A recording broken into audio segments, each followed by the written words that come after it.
آج ہم آپ کو سنانے جا رہے ہیں ایک ایسا واقعہ جو تاریخ کی سب سے بڑے معجزات میں سے ایک ہے۔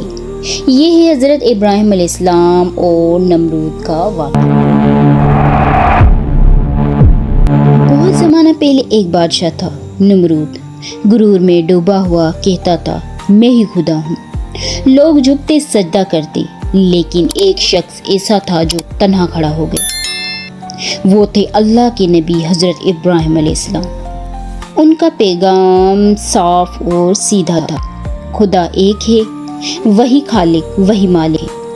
پر نمرود کو یہ باتیں برداشت نہ ہوئیں۔ اس نے کہا، ابراہیم کو جلا دو تاکہ کوئی اور ہمارے خلاف بات نہ کرے۔ یہ وہ وقت تھا جب نمرود اپنی طاقت پر غرور کرتا تھا۔ وہ کہتا تھا، میں خدا ہوں۔ لوگ ڈرتے تھے، لیکن ایک شخص تھا، حضرت ابراہیم علیہ السلام، جو صرف اللہ کو رب مانتا تھا۔ ابراہیم علیہ السلام کو باندھ کر آگ میں ڈال دیا گیا، لیکن اسی لمحے اللہ تعالیٰ نے آگ کو حکم دیا، اے آگ، ابراہیم پر ٹھنڈی اور سلامتی والی ہو جا۔ آگ گلزار بن گئی۔ ابراہیم بیٹھے رہے جیسے کسی باغ میں آرام کر رہے ہیں، شعلوں نے چھوا تک نہیں۔ لوگوں کی آنکھیں کھلی کی کھلی رہ گئیں، وہ ہکا بکا رہ گئی۔ نمرود کا غرور ٹوٹ گیا، لیکن اس کا دل پھر بھی نہ بدلا۔ لیکن دنیا کے سامنے حقیقت واضح ہو گئی۔ طاقت بادشاہ کے پاس نہیں، طاقت لشکروں کے پاس نہیں، اصل طاقت صرف اللہ کے ہاتھ میں ہے۔ ایک دن نمرود نے ابراہیم علیہ السلام سے کہا، تمہارا رب کون ہے؟ ابراہیم علیہ السلام نے فرمایا، میرا رب وہ ہے جو زندگی دیتا ہے اور موت دیتا ہے۔